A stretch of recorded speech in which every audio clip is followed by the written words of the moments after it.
Vamos agora dar início aqui à solução de algumas questões da prova da IFOM 2027.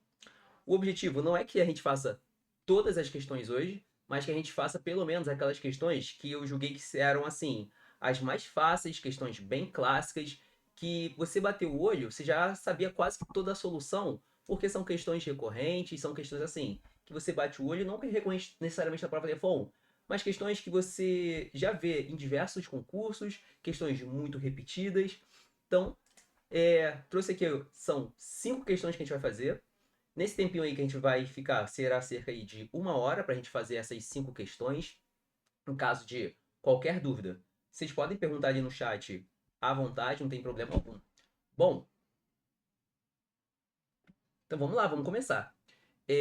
Primeira questão aqui, ele fala assim pra gente: as questões não estão na ordem, tá bom? Não estão na ordem que apareceram na prova. Eu pus aqui numa ordem que eu julguei assim, da mais fácil para mais difícil. Mas isso aqui foi critério meu. Caso você acredite que as questões aqui estejam numa ordem diferente, caso você acredite que as questões estejam numa ordem da mais difícil para mais fácil, não tem problema. Fiz aqui o critério meu, acho que eu achei as mais fáceis, eu botei primeiro, e as mais difíceis ficaram por último. Bom, vamos lá. Questão número 1 aqui ele fala: sejam U e V dois vetores não nulos e não paralelos no plano R2, cujos módulos são, respectivamente, módulo de U igual a 3 e módulo de V igual a 5. Considere um triângulo em que dois de seus lados são representados pelos vetores U e V. Depois ele fala, ambos partindo de uma mesma origem comum, O. Sabendo que o produto escalar entre esses vetores é 9, determine o módulo do vetor W que representa a altura desse triângulo relativa ao lado definido pelo vetor V. Bom, olha só, vamos fazer o seguinte, pegar todo enunciado e desenhar. Quando ele fala questão de vetores, acho que o ideal é você desenhar, porque vetores também tem uma representação geométrica. Então, olha só, ele fala pra gente que temos dois vetores, U e V. Então, vou desenhá-los aqui. Esse aqui vai ser o meu vetor V, e esse aqui vai ser o meu vetor U. Aqui, ó, U e V. Ele fala pra gente que o módulo de V vale 5 e o módulo de U vale 3. Aí ele pergunta pra gente o vetor W, que representa a altura desse triângulo. Então vamos fechar aqui o triângulo. Fechar aqui esse triângulo vai ser assim. Então, só para que a gente consiga enxergar um pouco melhor, vamos aumentar aqui essa figura. Pronto. Então, o que eu quero? Eu quero essa altura bem aqui. Essa é a altura que eu quero. Por que essa é a altura que eu quero? Porque ele fala que é relativo ao vetor, altura relativa ao vetor V. Então, vetor V é essa aqui, essa é a altura. A altura nada mais é que um segmento de reta, partindo aqui de um dos vértices do triângulo, chegando até o outro lado do triângulo, formando um ângulo de 90 graus. Bom, então olha só. Nós temos aqui um certo ângulo θ. Esse ângulo eu não sei quanto vale. Mas se eu descobrir quanto que vale esse ângulo, olha só que interessante. Eu tenho o ângulo θ, tenho 90 graus. Se eu sei esse ângulo, eu sei tudo do triângulo. Beleza? Por quê? Porque sabendo esse ângulo, eu já tenho o triângulo bem definido. Porque eu teria todos os 3 ângulos do triângulo e um dos seus lados. Então eu saberia tudo do triângulo. Dessa forma, eu consigo descobrir a altura. Então vamos lá, olha só. Primeiro, ele me fala o seguinte, que o produto escalar, U escalar V, é 9. Mas como é que eu posso calcular o produto escalar? O produto escalar é módulo de U vezes o módulo de V vezes o cosseno daquele ângulo ali, θ. Aqui, ó, U e V, cosseno do ângulo θ. Assim. Bom, ele já fala que o produto escalar vale 9. Isso é uma coisa que já é dada na questão. Ele fala pra gente que o módulo de U vale 3 e fala pra gente que o módulo de V vale 5. Está bem aqui. Então, a única coisa que falta para a gente descobrir é o cosseno de θ, consequentemente, descobrir o θ. Bom, olha só, cosseno de θ vai valer quanto, então? Vai valer 9 sobre 3 vezes 5. Ou então, corta em cima e embaixo, divide em cima e embaixo por 3, vai ficar 3 quintos. Perfeito, então eu já sei quanto que vale esse rapaz aqui. Eu sei o cosseno dele. O cosseno dele é 3/5. Olha só que interessante. Nós temos aqui um triângulo retângulo. Ele está falando para a gente que o cosseno dele é 3/5. Então seria o seguinte: cosseno não é cateto adjacente sobre hipotenusa. Então a gente também consegue calcular quanto que vale o seno. Se o cosseno é 3/5, a gente sabe que o cosseno é 3/5, assim a gente sabe que o seno é 4/5. Beleza? Então esse aqui é o seno, 4/5. A gente pode utilizar a relação trigonométrica fundamental, que o seno ao quadrado de θ mais o cosseno ao quadrado de θ é igual a 1, e dessa forma a gente consegue encontrar facilmente quanto que vale o seno. Bom, e agora, olha só o que eu vou fazer. Eu sei o seguinte, que o meu seno é 4/5, correto? Beleza. E quanto que vai ser minha altura? Bom, vou reescrever aqui, vou redesenhar esse triângulo aqui, olha. Esse aqui é o triângulo. Eu já sei quanto que vale o seno desse θ. O seno do θ é 4/5. Então, olha só, o que eu quero é minha altura. Então, sabemos que seno de θ é igual a cateto oposto sobre a nossa hipotenusa, que vale 3, correto? Mas a gente também já sabe que o seno de θ é 4/5. Então, o que nós temos? Que h, que é o que nós queremos, vale 12 sobre 5. A gente pode multiplicar em cima e embaixo por 2, vai ficar 24 sobre 10. Porque dessa forma fica fácil de fazer a conta. É 2,4. Então, letra B aqui, tranquilo, sem nenhum mistério, né? Uma questão aqui bem tranquila. Então, vamos lá. Por enquanto, uma dúvida, tudo certo, né? Lembrando, em caso de qualquer dúvida, vocês podem mandar mensagem aí no chat, sem problema nenhum. Então, vamos lá. Essa aqui foi a primeira questão. Assim, é a que eu julgo como sendo a questão mais fácil da prova. Vamos para a próxima. A próxima questão que ele fala pra gente é uma questão, quase que uma questão de física. Olha só que coisa interessante, da parte lá da cinemática. Uma embarcação A encontra-se inicialmente a 8 milhas náuticas a leste de um porto, e desloca-se para norte com velocidade de 6 nós. No mesmo instante, uma embarcação B encontra-se a 16 milhas náuticas a oeste do mesmo porto e desloca-se para leste com velocidade constante de 2 nós. Ele fala pra gente que um nó corresponde a 1 milha náutica por hora. Ele pergunta o tempo t em hora para que a distância entre as duas embarcações seja mínima. Bom, olha só. Ele fala pra gente que temos aqui um porto. Então, vou desenhar aqui esse porto. E ele fala que a 8 milhas náuticas a leste desse porto tem aqui uma embarcação A. Então, vou desenhar essa embarcação A 8 milhas náuticas daqui. Então, temos aqui o nosso ponto A. Ele nos fala que essa embarcação vai para norte com velocidade constante de 6 nós. Então, vou desenhar aqui, ó, essa embarcação indo para norte com velocidade constante de 6 nós. 6 nós.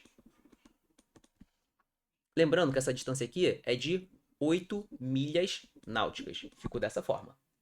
E agora o que a gente vai fazer? Continuando aqui no enunciado, ele fala que no mesmo instante, uma embarcação B encontra-se a 16 milhas náuticas a oeste. Lembrando que nós temos aqui norte, sul, leste, oeste. Então, oeste fica à esquerda. Então, 16 milhas náuticas. 16 milhas náuticas seria para cá. E temos aqui uma embarcação B. E ele fala que essa embarcação vai para leste com velocidade de 2 nós. Então, a embarcação vai para leste, vai para lá, para a direita, com uma velocidade de 2 nós. 2 nós. E essa distância aqui, em relação ao porto, é de 16 milhas náuticas. E ele pergunta para a gente, em qual tempo, qual é o instante para que a distância entre os barcos B e A seja a menor possível? Bom, olha só o que eu vou fazer. Eu vou tomar como referência não o porto, eu vou tomar como referência o ponto A. eu vou dizer que o ponto A é a origem do meu sistema de coordenadas. Não que o ponto A seja a origem, mas vou dizer que o ponto A parte da origem. Então aqui, ó, vou desenhar o meu eixo Y e aqui vou desenhar meu eixo X. Então vamos escrever a posição do ponto A. Então olha só, a posição do ponto A, como é que vai ser? Em X, o ponto A está na origem, é 0. Agora, em Y, o ponto a cada instante, ele vai subindo, né? Ele começa aqui na origem, e ele vai subindo, dado que ele está com uma velocidade de 6 nós para norte, então ele vai subindo. Então, em Y é 6t. Essa é a posição de A em cada instante. Agora, para B. Para B, olha só, eu estou dizendo que aqui é a minha origem. Então, o início do ponto B é isso aqui tudo, tá vendo? O ponto B parte à esquerda. Então, a gente diz que ele começa numa posição negativa. E quantos metros, quantas milhas náuticas, na verdade, o ponto B está da origem? 8 mais 16. Então, o ponto B começa a menos 24 milhas náuticas da nossa origem. Então, ponto B, o x dele é menos 24 milhas náuticas. Porém, a cada instante, o ponto B está indo para a direita. E eu estou assumindo que para a direita é positivo. Olha só, eu botei a setinha no x para a direita. Então, a velocidade do ponto B é positiva. Por isso que ficou aqui o sinal de mais.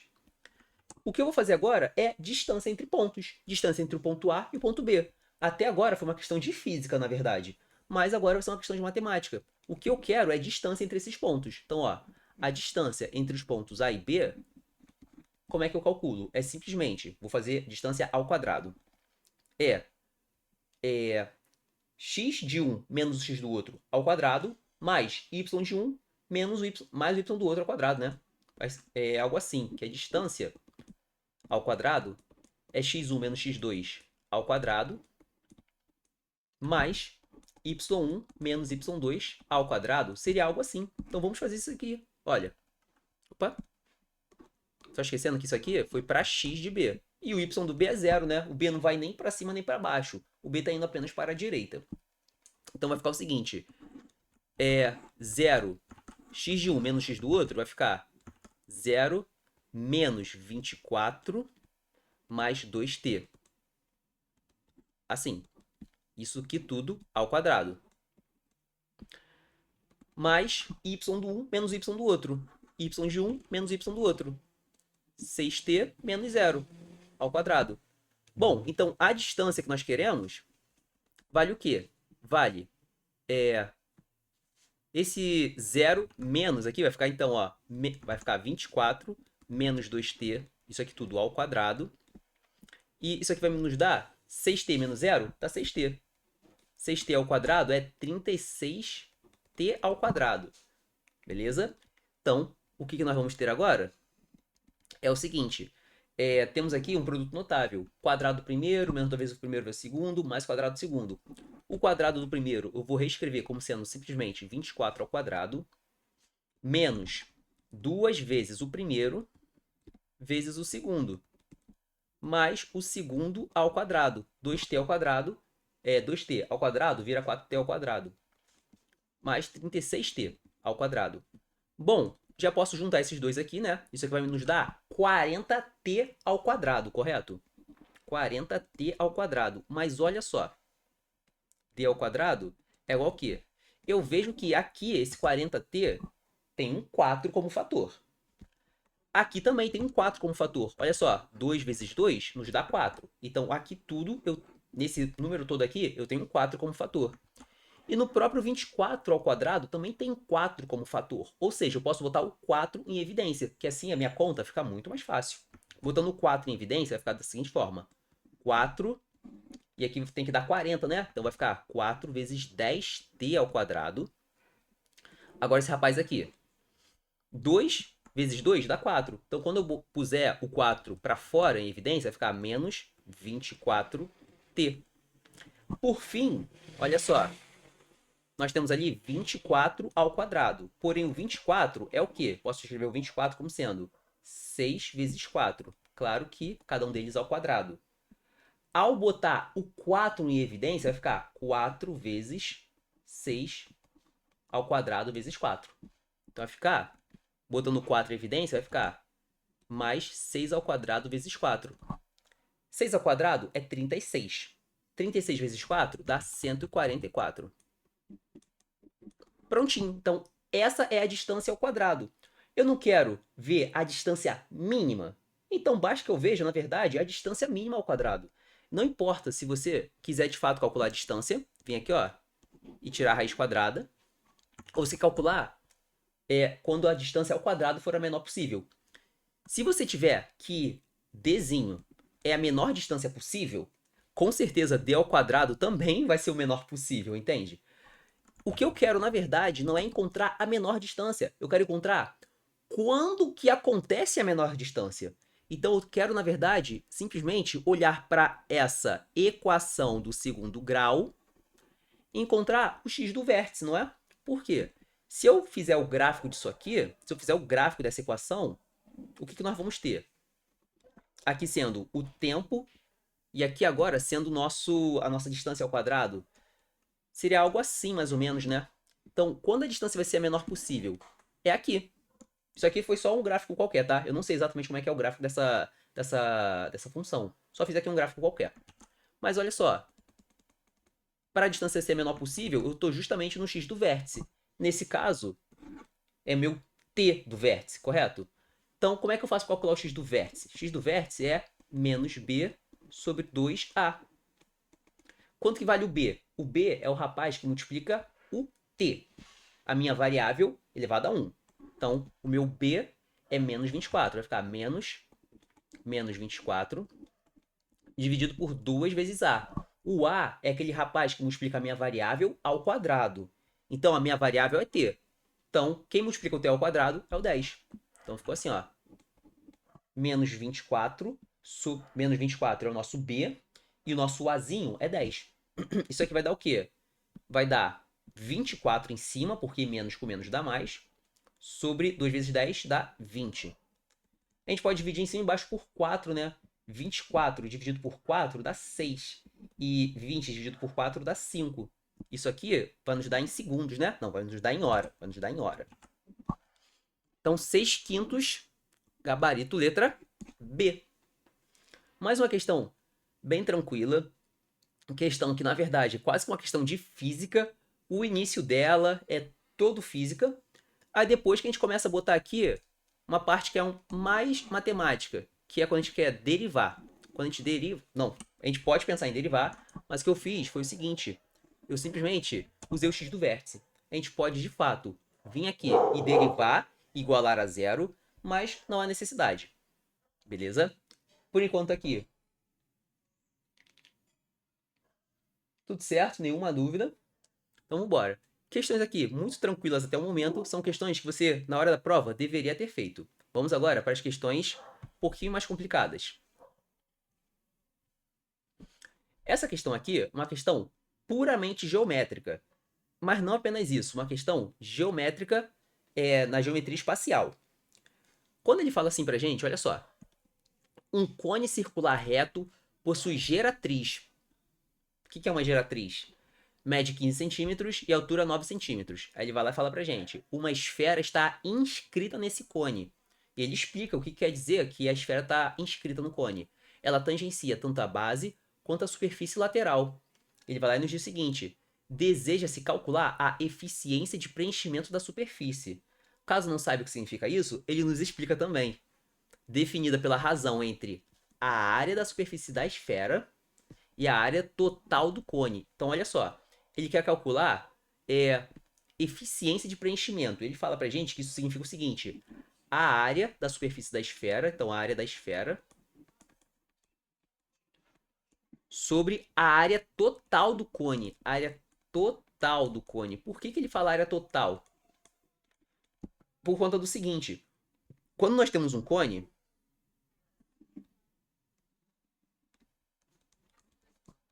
nós temos essa área aqui, lateral do cone, e também temos essa área aqui, olha, da superfície do cone. Então, quando ele fala de área total, eu quero área lateral mais a área da superfície, a área da base do cone, melhor dizendo. Então, vamos aqui desenhar. Primeiro, como ele fala pra gente que temos uma esfera inscrita, eu já vou desenhar a esfera. Já desenho a esfera, que fica muito mais fácil. Desenhá-la bem aqui. Em seguida, eu vou desenhar agora o cone. Então vamos lá desenhar o cone. Aí o cone vai ser algo mais ou menos assim. Aqui. Tem que estar tangenciando, né? Então vou ver aqui, ó, quando começar a tangenciar, eu paro mais ou menos aqui. Ele fala também pra gente que tangencia aqui embaixo. Então, beleza. Esse aqui é o desenho que nós queremos. Agora vamos ver o que ele está falando pra gente. Ele fala pra gente que a geratriz do cone mede 15 centímetros. Quem é a geratriz? É esse rapaz aqui, olha. É como se fosse o lado de um triângulo. Por que é como se fosse? Porque a gente está falando de cone.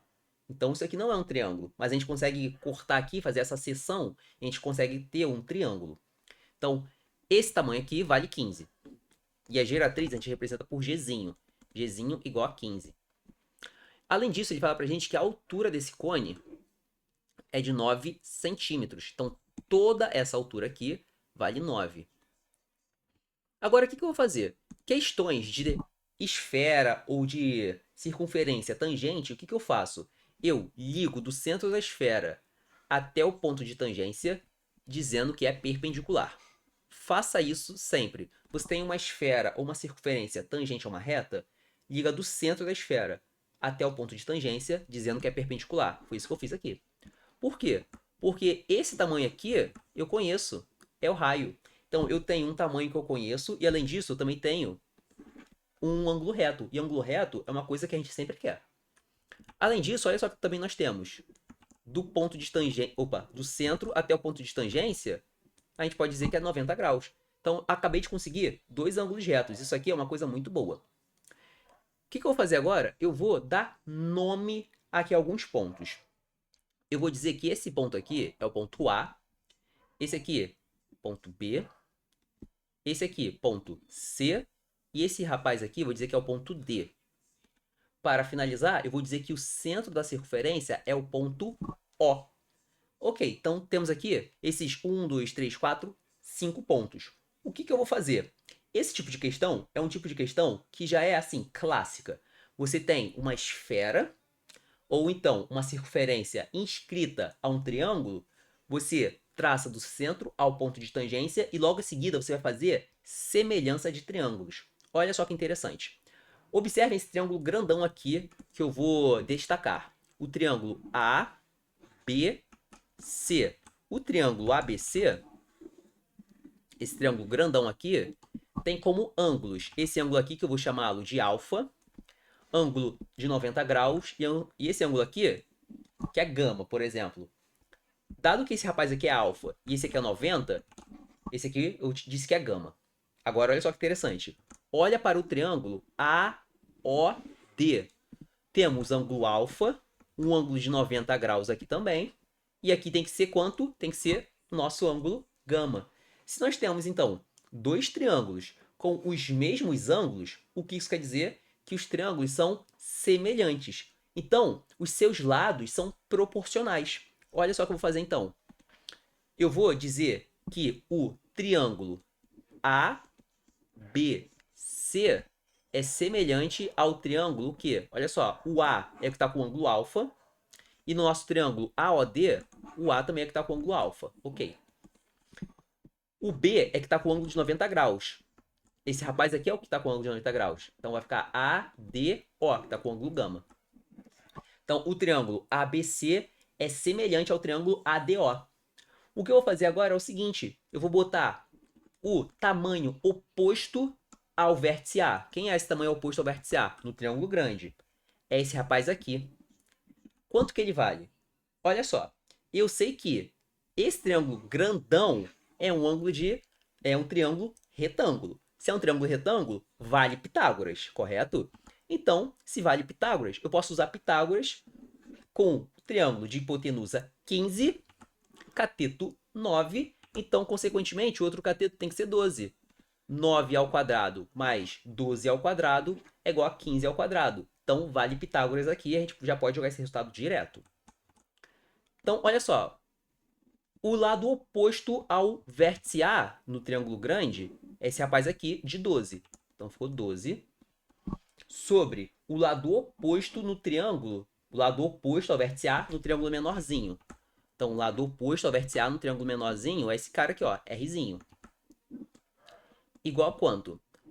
B, ó, na verdade, o tamanho oposto ao vértice B é o 15. Agora, dividido pelo lado oposto ao vértice D. Cadê? Vértice D, esse rapaz aqui, ó. Vale esse ângulo aqui, vale esse lado aqui. Bom, se tudo é 9 e eu tirei Rzinho, esse tamanho aqui vale 9 menos Rzinho, correto? 9 menos Rzinho.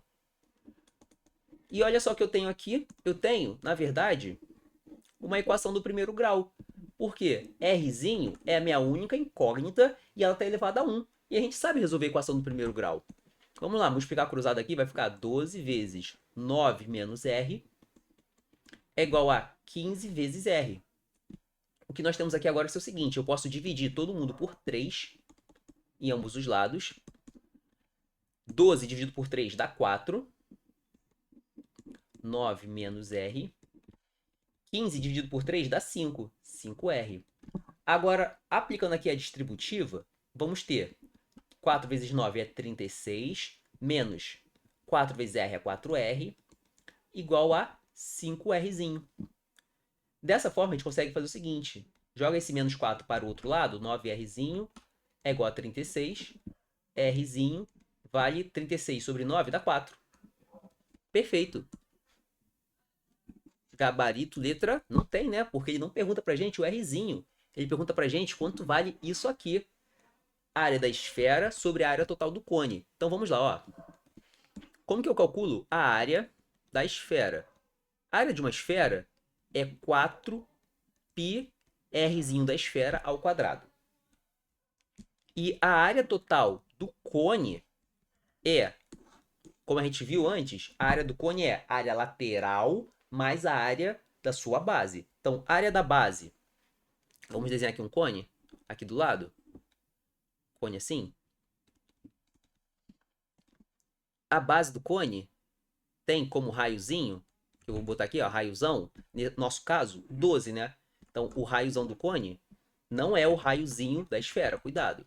Então, temos a área da base, que é πr ao quadrado, mais a área lateral do cone. A área lateral do cone é πrg, πrzão g, em que g é nossa geratriz do cone. Aqui, ó, geratriz. Então, agora fica fácil, né? Por quê? O que nós queremos é a área da esfera sobre a área do cone, que é 4πrzinho ao quadrado, dividido por πrzão ao quadrado, mais πrzão g. O π corta, podemos cortar aqui o π. Temos apenas, então, 4 vezes Rzinho ao quadrado. 4 ao quadrado. Rzão ao quadrado é 12, mais Rzão g. Rzão vale 12 também, o g vale 15. Aí, só para a gente tentar acelerar aqui um pouquinho, isso aqui vai dar 16 sobre 81, tudo bem? Isso aqui vai dar 16 sobre 81. Isso aqui dá gabarito, como a gente viu aqui, né? Já falei, gabarito letra D. Essa questão aqui é uma questão de geometria espacial que, nem de longe, é uma questão difícil comparada às outras questões que já caíram na prova DEFON. Na verdade, uma questão muito tranquila, uma questão introdutória na parte de cones. Por quê? O que a gente fez aqui nessa ideia, o que a gente fez aqui na questão é a seguinte ideia. Desenhou aqui a esfera e fez o cone. Ligou do centro ao ponto de tangência dizendo que era perpendicular e depois a gente aplicou semelhança de triângulos. Até aí, tudo tranquilo. O que pode acabar sendo um pouco mais difícil é você lembrar dessas fórmulas aqui. Porém, essas fórmulas são muito tranquilas. Por quê? Isso aqui é a área de uma esfera, que é algo assim. Você começou geometria espacial, você já vai ser apresentado a área de uma esfera. Aqui você tem a área de uma circunferência, que é algo que você sempre está repetindo, replicando. A coisa mais difícil aqui é você lembrar a fórmula da área lateral do cone, que é πrg. Assim, não costuma cair com tanta frequência, mas não é uma fórmula difícil. πrg e acabou. Então, assim, essa questão aqui também é mais uma questão que eu considero uma questão que deveria ter sido feita sem sombra de dúvidas na hora da prova. Beleza? Então vamos lá. Partiu para as duas últimas questões, né? Já fizemos 3 questões. As duas últimas questões são questões, sim, que o nível já está um pouquinho mais elevado, porém que ainda assim são questões tranquilas para a prova da EFON. Vamos lá. Ele fala o seguinte: uma indústria deseja fabricar uma lata cilíndrica sem tampa, com volume de 108 pi centímetros cúbicos. Ele diz assim pra gente: o custo por unidade diária do material da base é o dobro do custo por unidade diária do material da superfície lateral. Sejam Rzinho o raio da base e H a altura da lata, o valor de H em centímetros que minimiza o custo total de produção é. Bom, olha só. Ele fala pra gente que temos aqui uma lata cilíndrica. Ele fala uma coisa muito importante, que a lata é sem tampa. Então temos aqui uma lata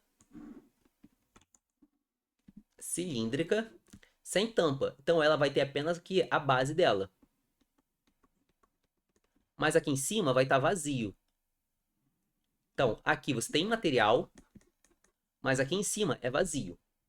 Ele fala o seguinte, que o custo por unidade diária do material da base, o custo do material da base é o dobro do custo do material da superfície lateral. Isso aqui é muito importante. Por quê? Porque na hora que a gente for calcular a área, eu vou fazer o seguinte. Na hora que eu for calcular a área, eu vou fazer o seguinte. Eu vou simplesmente vir aqui calcular essa área lateral, mais essa área da base, correto? Isso tá certo, não há nada de errado com o que eu fiz. É assim matematicamente. Porém, como eu estou falando agora de custo da área, se eu falar assim, o custo da área total vai ser o custo da área lateral mais o custo da área lateral mais o custo da área da base. Porém, em relação à área lateral, vale 2 vezes. Beleza? Então, quando eu for calcular a área, eu vou botar um 2 aqui na frente. Por quê?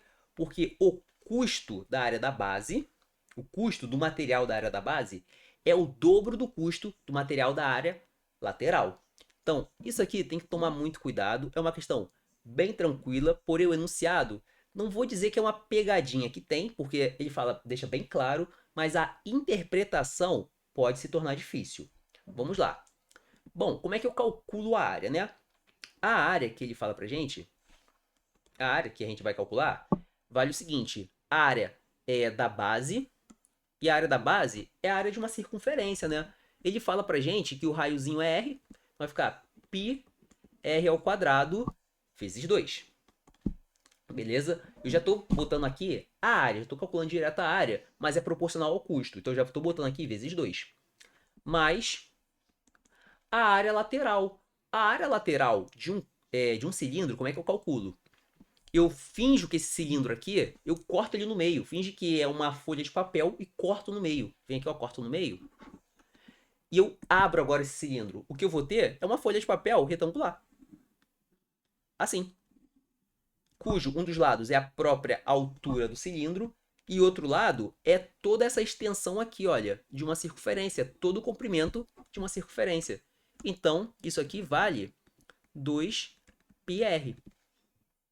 Então, a área lateral vale 2πr vezes h. É essa área aqui que eu estou calculando, beleza? Então, temos aqui a área. Ok, o que ele pergunta pra gente é o valor de H que minimiza o custo total de produção. Então, o que eu vou fazer é basicamente tentar minimizar a área. Então, se eu conseguir minimizar a área, acabou meu problema, né? Mas olha só, para eu calcular a área, eu preciso de duas variáveis, R e H. Então, por enquanto, a minha área está em função de duas variáveis. Porém, na hora de eu derivar e igualar a zero, seria o ideal que eu tivesse apenas uma variável aqui. E eu consigo fazer isso através do volume. Por quê? Como é que eu calculo o volume? O volume de um cilindro é a área da base vezes a altura. A área da base a gente já calculou, é πr ao quadrado, vezes a altura. Esse aqui é o volume do cilindro. E ele já fala pra gente que vale 108 π centímetros cúbicos. Olha que coisa interessante. O π corta com π e eu posso simplesmente vir aqui, ó, e isolar tanto o h quanto o r ao quadrado. E eu prefiro isolar o h. Então, por que eu prefiro isolar o h? Porque se eu for isolar o r, vai ficar assim, ó, rzinho é igual a 108 sobre h e botar uma raiz. E ficar trabalhando com raiz é chato. Então, eu não vou isolar o r, eu vou isolar o h. Então, isolando o h, vai ficar 108 sobre rzinho ao quadrado. Pronto. Tem aqui o h. Posso substituí-lo aqui. Então, a minha área vai ficar totalmente em função do meu rzinho. Então, olha só. A área está totalmente em função do rzinho, vale 2π rzinho ao quadrado mais 2π rzinho vezes o h, que vale 108, 108 sobre rzinho ao quadrado. Só confirmar aqui, ó, de fato, 108. Então, a gente pode cortar aqui, né, o rzinho com esse rapaz aqui, vai ficar 2π rzinho ao quadrado mais 2π 108 sobre rzinho. Ok, essa aqui é a minha área em função do raio. Porém, como eu quero a área mínima, o que eu posso fazer? Eu posso derivar e igualar a zero, correto? Então vamos fazer isso. Só estou contando aqui. Tô vendo se está tudo certo. Não acho que esteja certo isso aqui não, porque deveria estar aparecendo aqui um 4. Deveria estar aparecendo um 4 aqui em algum lugar. Ah, não, tá certo. Quando a gente derivar... Ah, então tá tudo certo. Perfeito. Então, olha só. O que eu vou fazer agora, dado que eu quero a menor área, né? Eu quero diminuir aqui o custo. Então, é como se eu quisesse a menor área possível. Então, vou derivar a área em relação a Rzinho. dA, dr. Vai ficar assim, ó. Esse 2, como eu estou derivando em relação a R, cai. Vai ficar 2 vezes 2, 4. 4π R. Mais 2π vezes 108. Aí, derivada de 1 sobre R. Isso aqui é menos 1 sobre R ao quadrado.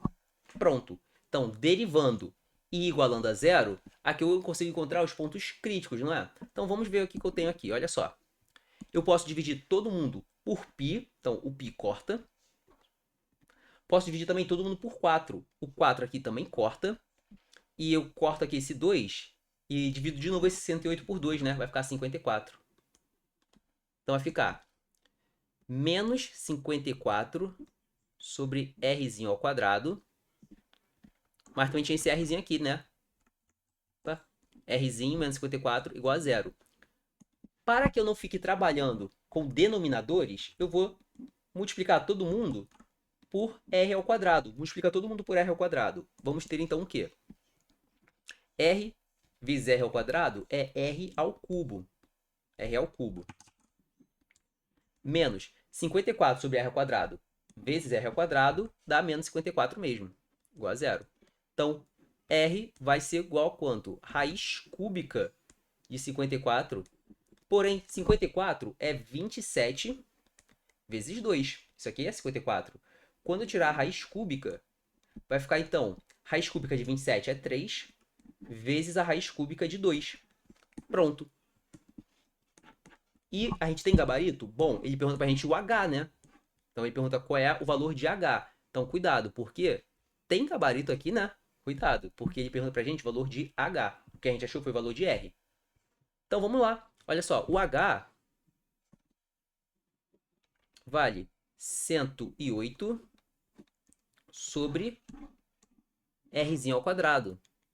Rzinho ao quadrado. Então, vai ficar 108 vezes esse rapaz aqui ao quadrado.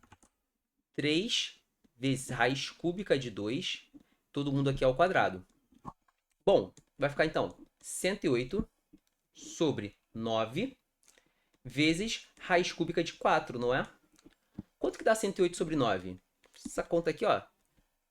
108 sobre 9 é 80. Vou fazer aqui, ó, rapidinho, não tem problema. 108 sobre 9. Dá 12.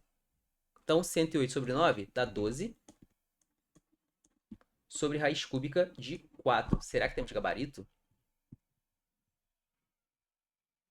A gente vai ter que, então, fazer uma racionalização aqui. Vamos ficar, então, em cima e embaixo. O raiz cúbica de 4 aqui, assim, ó. Não precisa. Raiz cúbica de 2, melhor. Vamos ficar em cima e embaixo por raiz cúbica de 2, né? Por quê? O que eu quero fazer é aparecer uma raiz cúbica aqui embaixo. Algum número ao cubo, um cubo perfeito. Então vai ficar ali, ó. 12 raiz cúbica de 2 sobre raiz cúbica de 8. Perfeito. Então olha só a coisa interessante. 12 raiz cúbica de 2. Raiz cúbica de 8 vale 2. 6 raiz cúbica de 2. Prontinho. Gabarito, letra C. Então, mais uma questão aqui feita. E essa questão foi um pouco mais difícil. Essa aqui já é uma das questões que estava fazendo falta na prova. Normalmente na prova da iPhone tem assim, uma coisa assim direta. Calcule o limite, calcule a derivada, calcule a integral. É uma coisa assim bem direta. Nesse caso não teve nada disso assim. A gente teve agora que no meio da questão perceber que a gente poderia derivar para conseguir encontrar a resposta. Então, uma questão aqui de geometria, mais ou menos, né? Claro que é uma questão de geometria, mas uma questão aqui também de derivada.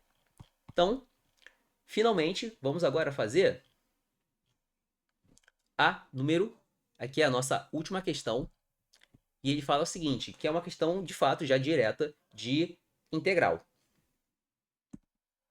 Ele fala o seguinte nessa questão. Considere a função f de R em R, definida por f de x, fzão de x, melhor dizendo, é igual a integral de x ao quadrado e elevado a 2x dx. Beleza, então a gente vai fazer o seguinte, a gente vai encontrar quanto que vale essa integral aqui. E ele fala pra gente, sabe-se que o gráfico de f passa pelo ponto 0, 1, ou seja, f de 0 é igual a 1. Quando o x for 0, o nosso f vai ser igual a 1. Então, f de 0 é igual a 1. Então, o que nós vamos ter agora é o quê? Olha só. Eu vou calcular essa integral. Bom, a gente vê que isso aqui é uma integral indefinida, né? Por quê? Não tem limites aqui de integração, por exemplo, de 0 a 1. É simplesmente essa integral. Então, vou fazer essa integral e vai aparecer ali um mais c. Cuidado, porque vai aparecer um mais c, porque são infinitas funções que quando você deriva vai encontrar isso aqui. Então, vamos lá. O que eu tenho aqui é uma integral de um produto. E, assim, fica fácil você pensar no que fazer, porque quando você tem uma integral de um produto, o que você logo pensa em querer fazer? Talvez integral por parte, né? Então, olha só, o que eu vou fazer aqui é integral, usar essa formulinha aqui, integral de u dv é igual a integral de v du, perdão, u v menos integral de v du. Só isso. Então vamos lá. Primeira parte aqui da questão. Eu vou primeiro definir quem é meu u e quem é meu dv. Se eu disser que meu u é igual a x ao quadrado, então o meu du, ou seja, tem que derivar esse rapaz aqui, né? Se eu digo então que o meu u é x ao quadrado, então du é 2x dx. Ok. Agora, meu dv. Se eu disser que meu dv vale esse rapaz aqui, é elevado a 2x dx, então quanto que vale meu v? Para você encontrar o v, aí você tem que integrar, né? Então, você integra esse rapaz. Mas assim, eu não gosto de ficar pensando que eu vou integrar. Eu penso logo na derivada. Então, quem que eu derivo que encontra e elevado a 2x? Bom, se eu fizer o seguinte, se eu pegar e elevado a 2x e derivar, se eu derivar isso aqui, eu vou acabar encontrando o seguinte. Repito esse rapaz aqui, né? Porque a derivada de e elevado a x é ele mesmo. Repito esse rapaz vezes a integral, desculpa, vezes a derivada dessa outra função. Derivada de 2x é 2. Então, olha só. Se eu pego e elevado a 2x e derivo, eu acabo encontrando um 2 aqui na frente. Então, para cortar com esse 2, basta que eu bote aqui uma fração. Por quê? Que dessa forma vai cortar. Beleza? E vou ter justamente o que eu quero, e elevado a 2x. Então, quando a gente for integrar esse rapaz, para a gente fazer o processo inverso, teremos que vai ser e elevado a 2x sobre 2. Então, esse aqui é o meu dever, beleza? Então, o que eu vou fazer agora? Eu vou jogar na fórmula da integral por partes. Então, ó, isso aqui é o que eu quero. Então, a integral que eu quero, vou escrever assim, a integral que eu quero, que é x ao quadrado vezes e elevado a 2x dx, vai ser igual ao quê? UV. UV. X ao quadrado vezes e elevado a 2x sobre 2. Menos a integral de v du. Menos a integral de v, que é esse rapaz aqui, é elevado a 2x sobre 2, vezes du. Porém, o du é isso aqui, olha. 2x dx. 2x dx. Assim. Bom, eu já posso botar esse 2 aqui, ó. Posso, na verdade, cortar o 2 aqui. E o que eu acabo encontrando é que o que nós queremos vale esse rapaz aqui menos integral de e elevado a 2x. Vou escrever da seguinte forma: x vezes e elevado a 2x dx. De novo, nós vamos ter que aplicar aqui a integral por partes. Mas nenhum mistério, olha só. Então, segunda parte da questão aqui é a nossa segunda integral por partes. O que eu vou fazer é dizer que o meu u é meu x, então du terá que ser dx. Bem tranquilo. E se eu disser que meu dv é e elevado a 2x dx, então meu v, olha só, é a mesma coisa, né? Então meu v vai ter que ser e elevado a 2x sobre 2. E elevado a 2x sobre 2. Então, a partir daqui, nós vamos ter que a integral de x vezes e elevado a 2x dx é igual a uv, então vai ficar x vezes e elevado a 2x sobre 2, menos integral de v du, menos a integral de v e elevado a 2x sobre 2, vezes du, dx.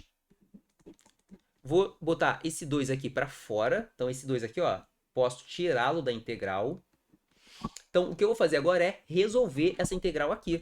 Então, eu gosto de pensar que eu estou indo para a terceira etapa da nossa questão, que é resolver integral de e elevado a 2x dx. E a gente já fez isso aqui. Isso aqui é e elevado a 2x sobre 2. Então, já sei quanto vale essa integral, correto? Logo, finalmente, a gente vai ter o seguinte, botar aqui como sendo a quarta etapa da nossa questão. Que o que nós queremos é esse rapaz aqui, né? Essa integral. Então, integral de x ao quadrado é elevado a 2x dx. Então, integral de x ao quadrado é elevado a 2x dx. Nós já vimos que isso aqui vale o quê, gente? Vale x ao quadrado é elevado a 2x sobre 2. X ao quadrado é elevado a 2x sobre 2 menos essa integral aqui. Porém, essa integral tá aqui, olha. Essa integral vale isso. Menos, vou botar assim, x é elevado a 2x sobre 2 menos 1 sobre 2, menos 1 sobre 2, vezes essa integral bem aqui. Só que essa integral a gente já sabe quanto vale. Vezes e elevado a 2x sobre 2.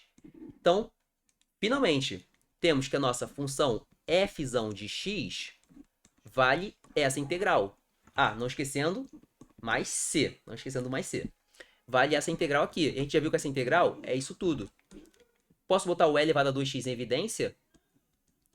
E botando agora, botando esse rapaz aqui em evidência, vai ficar x ao quadrado sobre 2 menos x sobre 2. Isso aqui, botando em evidência, vai ficar mais 1 sobre 4. Correto? Então, esse aqui, mais c. Então, esse aqui é o nosso f de x. Porém, ele nos diz o seguinte, que o f de 0 é igual a 1. Então, fazendo x igual a 0, teremos que f de 0 vale o quê? E elevado a 2 vezes 0, que dá 1, que multiplica 0 mais 0, mais 1 quarto. mais C, isso aqui tem que ser igual a 1. Então, olha só que coisa interessante. E elevado a zero dá 1, então vai ficar 1 vezes 1 quarto, mais C é igual a 1. Finalmente, então, C vale 3 quartos. Então, o que nós temos é o seguinte, que a nossa função f, f de x, vale o quê? Vale isso tudo mais C. Mais C, que vale 3 quartos. Então, o que ele pede na questão é f de 1. F de 1 vai ficar E elevado a 2 vezes 1 sobre 2 menos 1 sobre 2 mais 1 quarto mais 3 quartos. 1 sobre 2 corta com 1 sobre 2. Teremos, então, E ao quadrado sobre 4 mais 3 quartos. E ao quadrado sobre 4 mais 3 quartos. E ao quadrado sobre 4 mais 3 quartos e não tem, né? Essa questão aqui, de fato, não tem aqui alternativa. A gente quer E ao quadrado sobre 4 mais 3 quartos e não tem alternativa. Então, é uma questão muito boa, porém que não tem alternativa. Assim, eu achei essa questão excelente. Uma questão que você teve, assim, que fazer duas integrais por partes. Uma questão que eu diria que é quase que clássica, né? Porque integral cai a todo momento na prova da IFOM. Integral por partes também, não é nada de outro mundo. A gente só teve que fazer duas vezes, mas a questão aqui em si, ela é bem tranquila.